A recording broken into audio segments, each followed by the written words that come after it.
Hi, I'm Michael Casey, and I'm here today with Wade, who's heading up the technical delivery of OutRun from PTX. Welcome, Wade. Thanks for having me, Mick. I'm out here today, Wade Wilcox, Autonomy Support Manager, representing PTX Trimble with the OutRun solution. Excited to talk to Mick today. It's great to have you here, and we've had a pretty full-on week this week. Yeah, that we have. We've had everyone in the business involved in all aspects. It was a proper the show. Back end, the front end, the field, the office. Tell us a little bit about how your experience was working with us this week.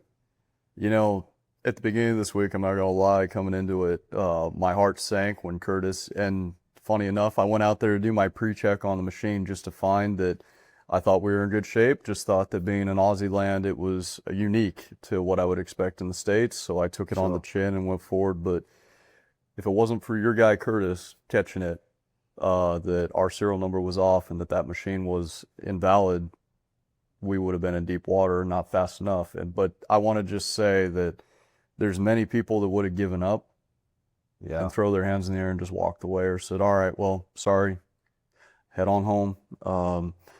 You chose to dig in, your team dig in, and as I was going through, we kept chipping on, and we trusted each other. I trusted you that we would make it through and get through this training. You trusted me that I would show up, and which you did. We had a tractor at the end of the week. And not even there, the way that your team just stepped up to the plate, didn't even bat an eye, and just moved forward and kept on pushing. Yep. I think I was blown away. It was a nice experience. Well, I'm really glad that it panned out the way it did, and I think the guys have really learned over time that you can come into each week, each day with a plan, and our plans often change. Mm-hmm. I could say that our plans don't fail; they just change direction. And I think the discussions we had were, I pulled you aside. I said, "Hey, I don't know how this happened, but we're all going to learn, and we're going to build that process into the business, into the future, to understand what this could look like if we make the same mistake again." And I think we had a really candid discussion on. I said, "Look, let's push through. Let's get this training, and let's start with unboxing everything and understanding from a granular level what we're looking at." But in the background, we're also having conversations with the other guys to say, you just keep progressing and we'll find something. And I think I was relieved that by the middle of the week, we'd planned to have a tractor on Monday. It was actually Wednesday where we actually received a tractor. And then by Thursday morning, we're in the paddock. I even said to you, yesterday afternoon, how good has it been to have the time we've had for the whole day just to really play with this thing and understand the idiosyncrasies and understanding how to approach the machine and all the things that we'd learn about, because we probably took a little bit more time on the theory than we may have if we had a tractor from day one. Absolutely. Blessing in disguise. Yep. And it gave your team a chance to wrap their head around it and dream about what it could be. Yeah. Once we got there, and then I have to say, there's not many people that can just slap down and go for it and execute the way that your team can trust one another and execute with taking on an install they've never done before and saying, hey, execute, go. And before you knew it, we all came together and had a machine running and ready to go. And then even then, the trip I made the night before last, the mistake on the cable, getting wrapped up in the quickness of strike two, but we still rebounded and made it through. And that but I think we all had an understanding of how we needed to approach it, and nobody lost their mind over it. It was, well, you chased your trail, and we sort of said, well, what have we got at the shop here, and what are we going to need to do to pivot this and get things back in the right direction. And I was out to dinner while you were in the field, and I got a text message and a WhatsApp message like, we're on tomorrow, we're out, we're on, let's get this done. So I had another glass of wine to celebrate for you. And appreciate that. It was I had a couple beers with the boys out in the field, and I enjoyed seeing your Milky Way while I was. That was our reward. So excellent. It was a good night. So tell me about Australia. How do you feel? You've been here before, or is this Never. your first time? My first time. And how's the experience been, even outside of our business, with just understanding, our culture, and what do you see then more professionally? How's that going to apply itself to maybe the customer relationships and the adoption and understanding the people and the farms we're going to be working with here? It's a few questions there. Let me see if I can take a good stab at it. So, knee-jerk reaction. It's always been a dream, like I said last night at dinner, to come to Australia and because we've been working together for a long time. We have been. Prior to the OutRun project. Yeah, with my history, I started actually talking to Curtis the same time he did. When he started working for you, I started for Trimble. And not too often, but often enough, Andrew Corey and yourself would call in, and I'd have the pleasure of being able to help you guys get through battles. But it was always my dream to be able to come down here and experience your culture, your place, and have a big respect for Australia. And being able to experience this, it's funny how many similarities but differences there are here. I was speaking with Curtis today earlier, and the landscape is very similar to what you would expect in maybe Nebraska or Kansas. I'd say a little more towards Nebraska because they actually have some vegetation, whereas Kansas, it's flat. Yeah, sure. But then I can even see similarities of Colorado here in ways. It's a beautiful landscape, and the people here are very similar to what I would expect in ways to the States. But they're very pleasant people to be around. With the farming practices, something that we came in early on was the tram lines. And that's, I would say, a lot of farmers that are experiencing no-till, they're very sensitive to compaction up in the States. They are concerned with that, and it's approaches from different perspectives. I can respect and understand how everybody here operates with the tram lines. Curtis also went into more depth and detail for me today to understand that the importance of that. I believe even in the UK, they pave their tram lines. They have roads in their fields that are paved for their operation. So I can understand the value of the farming practice of utilizing a tram line, that consistency and dependability to know that there's a roadway there in the field for machinery, farm machinery. And in the States, our approach or our attitude with the UI is the dynamic ability of being able to have the manipulation control over the system to tell it to go wherever you want, when you want, within reason. You have to train it to be smart. It's an autonomous solution. Yes. You don't want to teach it to just do the same old thing. Now, I understand that that's critical to a real autonomous solution and not something that's kind of just band-aiding a solution, but we can get it to fit. So look, I like this because we're getting into the more technical aspects of the product now, and realizing that that's where your focus is. That's what I was alluding to, is understanding our customer and having that relationship, because it's going to be so important to how we execute not just the delivery of the product, but the expectations and the perceptions of the farmer and other people that are going to be working around the technology, including our people internally.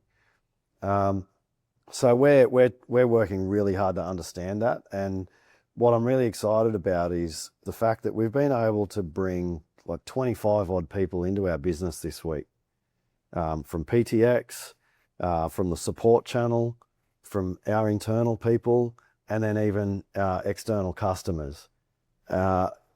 And really, when you put it down to it, we had 24 hours with a tractor, and then we're in the field and we're operating. So that's pretty exciting, because for me, I've been involved in precision ag for really over 20 years now. I was going to say, your track record even shows in the States. People speak of your experience and reference you often. Really? Yes. Okay, so that's interesting. And I mean, even before I was working with it, my father and my brother were working it in our contracting business, and they had some really early systems in spraying that assisted them with coverage maps. There was no section control, and there were outages during the day when we had no satellite coverage. And, by the time I'd come into the business and started to sell, service, and install these solutions, there were times in my career for months at a time where I knew when I was going out to do a job, this probably isn't going to work today. But it's how the technology is applied, and it gets better over time, and you know that you're not selling someone something that doesn't work. And so the commitment was, you weren't just going to sell something, pick up a check and go home. You were going to make something work. And if that meant the next day and 3 days after that, and then the communication to the grower was, hey, it's not right yet, it's not done, but breeding that culture of the communication piece was, I'm coming back, I'm not letting this go.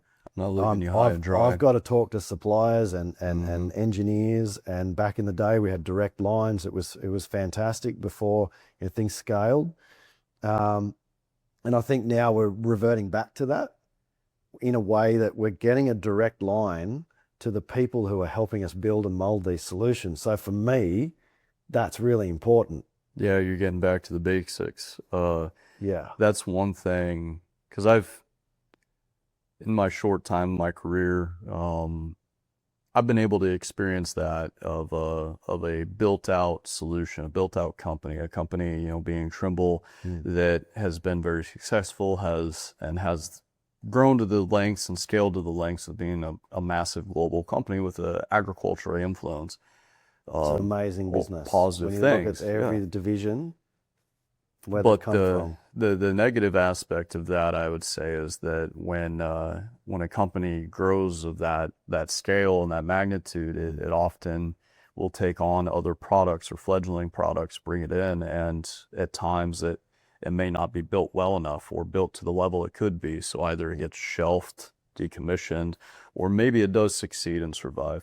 And with my experience in the time that I had been at Trimble, it was really a fantastic opportunity for me, because not only was I exposed and working in all of our portfolios, but Jesse Hansel and Ben Urban, my bosses at the time, gave me the opportunity to go and take on the special projects. Yeah. So the new products that would come out so I was getting tastes of what it's like to work with what felt like startup companies within a massive company. But it's a necessary evil. And it's a positive thing, and it was a refreshing, because when you work in a hulking company that has so many facets and people and triggers and processes, which are all valuable and necessity, it slows down progress. It cripples the dynamicness. So being able to be asked to work with the Autonomy project, with the OutRun team, one of the biggest hardships first when coming into that was it was during the joint venture. We no longer were Trimble, PTX now. I've always been Trimble. I bled blue. I've been with that company, loyal, for many, many years. So it was an identity crisis. I can relate to that. I bet you can. Bled blue for 20 years. And here we are, still together. Yeah, still together, but it's a new brand. Yeah. And when you rode for the brand for so long, it's odd trying to find your sense of your anchor. It's like, well, we're still here. We're still the same people. Yeah. And we're still trying. We have the same mission. But with Eric Hansotia and AGCO, it was a breath of fresh air, because I know that he wants to change the future. He wants to... And he believes in the PTX Trimble portfolio, and he believes in the people that have been associated to it. That's why he brought us in. Do you know, we can feel that all the way down in our little shop in Gunnedah. We feel that too. Yeah. I love that, because a breath of fresh air from a support perspective is that support matters, and he sees that. It's everything. And he knows that support's the backbone of making sure that you and your team stay going in the field. Mm-hmm. Mm-hmm. Darcy Cook and I, early on last year, had our meetings and understanding one another, and we realized that while I was going through the identity crisis, he was going through his. We were trying to understand his team and my team and how we mingle and mold. We'd never worked together, and he had never had a support system to take something to market of this scale. So not only are we trying to figure out this product, but we're trying to figure out how to bring two families together, two teams. And I would say I like to look at my team and Darcy's team as the poster childs of what PTX can be. It's an amazing relationship. It's got some real synergies. Thank you. And I'm proud to be a part of it. It's a breath of fresh air because the dynamic and the ability of these people that I work with on a daily, it's incredible, Nick. It's a breath of fresh air to go from hearing I can't do that, or they can't do that, or no with 6 months, 8 months. I haven't heard no as an answer be accepted at all this week. And that's the tolerance for that. And we're all aligned on that. Yeah. And look, and I've learned a lot this week too in some of our sideline conversations, and just getting to know each other, and the group. And, you know, I think that JCA Technologies business has been involved in a lot of different things, and people just haven't realized what they've been touching and feeling in a product has, and maybe coming from an OEM. And so now they're at the forefront, with this PTX brand and OutRun in particular. I think they all should be very proud of where they're coming into this as well, from a different angle, and I think that's what makes it work. I think what makes it work is we're all a little bit different, and so we've all got something unique to bring to the table. I like that, and I like that you recognize that, because what I was leading into is that very similar to Darcy Cook and I of our team's molding, it's been my quest for the past year to try to get dealers up to speed with something that's never been done before. The last time something of this magnitude happened, I believe it was 2004 when Autopilot came to the market. Wow. That's the last time something like of this scale has happened. I truly believe that autonomy is our next step. That's the next generation of farming. It's going to allow us to, you know, that's one thing that they preached to me when I was in school. By 2050, are we going to be able to supply the demand of mouths to feed by 2050? And I genuinely believe that I've been a part of very, very important products, you know, Weed Seeker 2, the Bilberry solution that's now been the Symphony solution, SimPass AMVAC, all these other products I've been associated to that had opportunity to, and Symphony does have opportunity, but they've all had pieces of opportunity to really change the future, but in my opinion, not to the magnitude of really what autonomy will do. Autonomy will be the new backbone to carry those things. Yeah, we haven't had that disruptive product for a long time. And, you know, we want to see that impact. I do too. In a commercial business, people think that might be, you just want to sell a lot of it. That's not what it comes down to. After we talk about where we've come from, I think people need to understand it's not always about the dollar. And, you know, we all run commercial businesses, and everybody needs to do well and survive and reinvest. But at this point in my career, I feel as though it's like a mission now. And like you said, we've bled blue. Yeah. You know, now we're bleeding green and orange. Green and orange, So it's the same but different. And I think now it's really become our mission to just continue on the path that we're on, but just better and better as we go. We've taken all these prior learnings, we're primed, and that coincides with this synergy of companies that AGCO are bringing together. I think it's such a really great opportunity for all of us. You're giving me chills right now, Mick. Oh, cool. Well, John Hamperson on farm yesterday said he got chills when he saw that tractor coming towards him without a driver, and it wasn't a fear. It was an emotion and an excitement that he didn't believe he was going to see in his lifetime. Benny showed me that post that he chose to make on social media, and I was Benny and CJ gave me the opportunity to read it last night, and it touched me. It was really neat to see somebody of that heritage to be able to witness and experience that it's not an idea. This isn't a demo. This isn't smoke and mirrors. This is here. Yeah. And we're tuning it to be the next step. And look, Hampo, as we like to refer to him, has been such a valuable customer of ours over the years, and the involvement and the conversation that we have, it extends beyond a product or whatever we're there to provide him on that given day. It's a relationship. And I'd like to reiterate that they're the relationships that we have all over the place. you guys come in and you see a week and you think it's all great, and we just love the opportunity to see how would show you that there's so many great relationships we have out there, and so many customers that are really wanting to see us succeed by bringing them something that helps them succeed. It's a really unique part of the world, but I do think too, agriculture itself is a community, global community. Absolutely. And what's going to work for us is going to help somebody else, and what somebody else delivers in another country, in another region, in a different crop type is going to help us succeed too. And I'm just excited about bringing it all together collectively. Absolutely. And that leads me into a point I want to make sure I address, is that similar in the relationship that Darcy and I have made with our teams, Darcy Cook and I have made with our teams, I want to say it's been shocking, but in the best way possible, Mick, that coming down here, there's a lot of stress going through, to revisit the beginning of this week of, man, I'm going to a country I've never been before. I'm coming into an environment that I have no expectations. I don't other than I want this to succeed. I want things to go well. And the sigh of relief that I had when I realized that you and CJ are leading your team in a way that you guys showed up and you were ready, and I could actually breathe this week and lock in, like you brought up earlier, that I could trust you, that I could keep clicking down my path. I could trust in you that you were going to be clicking down your path.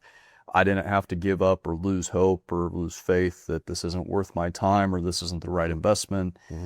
Because your team showed up, and I can't explain to you how important that is to me and how fulfilling that is to know that when I leave this country and go back home, that the relationship that we've created and solidified is just going to carry over. But then even more so, that I can walk away knowing that your team is going to show up and do the right thing. Yeah. And if you don't know it, you'll ask and figure it out. But you guys, your heads are in the right place for me to know that I can trust you, and that you're going to honor this product and own this product as if you're the ones who made it. That's how we roll, and I'm glad that this week's panned out the way it did, and I'm quietly pretty glad or pretty happy that we've been able to overcome some of those hurdles that were thrown at us. I think it just reflects the caliber of the teams that are coming together. And all I want to express, mate, is that this is only the first week. This is just the start. Just the first. This is the first go at it, and so it gets easier from here. And again, we learn from what we achieved over the week and what we did, and I think we've really ticked all the boxes this week collectively. Yes. And it's been a really great kickoff. And as one of my staff members said, I was talking about it earlier today. We were in the car just doing miles, and he said, I feel like we're just winding up a rubber band. Like this is just getting started. And I'm like, I agree. Like that's how I'm feeling every day. I love that. So we're really excited about the future, and we're really happy that you guys had the opportunity to make the trip out here, and we hope that we can reciprocate soon and maybe visit you guys again and just keep this ball rolling. And that's what has to happen. And I want to say that it's the level of tolerance, but it's the level of expectations that you guys have for this product, for yourselves. I think they call that high strung, I think, in a negative light, but I think it's the proper of, I've been told year over year I'm high strung, but it's in the right way.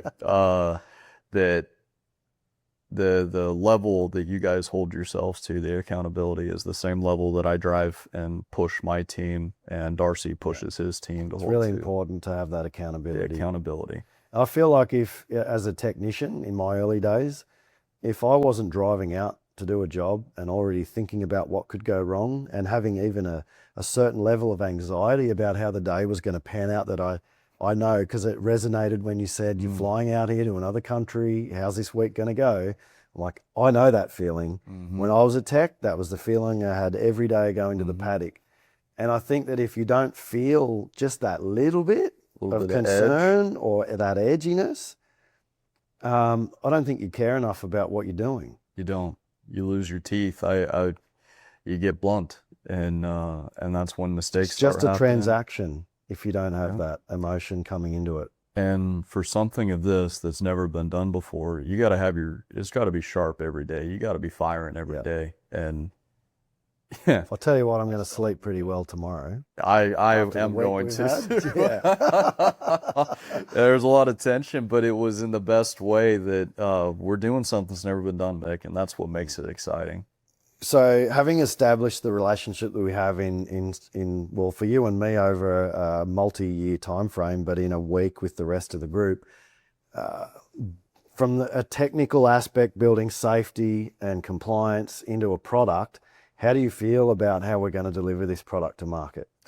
Well, the thing that I want to highlight, Nick, is that safety has been one of the glaring primal focuses that I've had. It's with around autonomy. This is something that's never been done before. And the thing is we're taking something that's so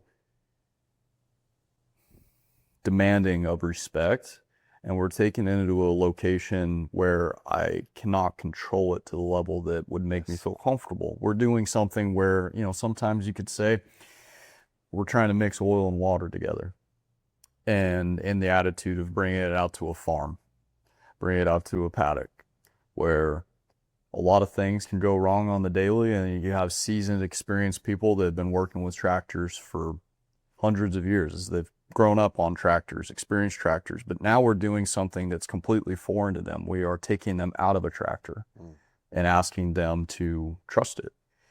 And with that comes loads of safety. We need to be respectful and understand, and that's something that as being associated and being a part of the product and taking it to my dealers, the first and utmost thing is safety, and trying to enable the dealer to make their own choices and understand the requirements of what it takes to keep it going and keep people safe, but give them the freedom to take that ownership. And something that I think blew my mind when I was talking to you and CJ is your commitment and already vast understanding of, it feels like I'm just plugging into you instead of me having the stress of saying, hey, I need to build this and create the environment with you to say, this is everything I need, and I need to plug into you, and I got to make an environment for me to plug into. I showed up here and you guys already have it made. And I feel that now being able to have the opportunity to just understand, okay, what is it that you need? This is what I need. Okay, let's build this up even more.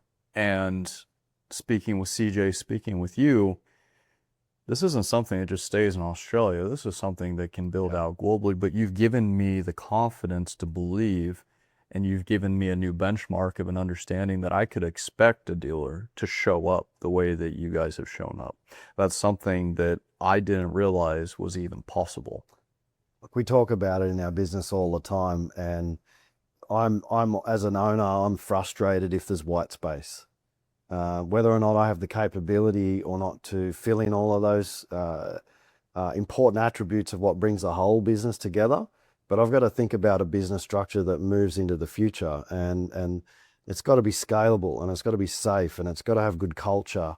And so what we've spoken about this week, it's just another, like you say, it's another piece that plugs in with our organization. Well, we are really trying hard to build a business that doesn't just buy and sell products and services.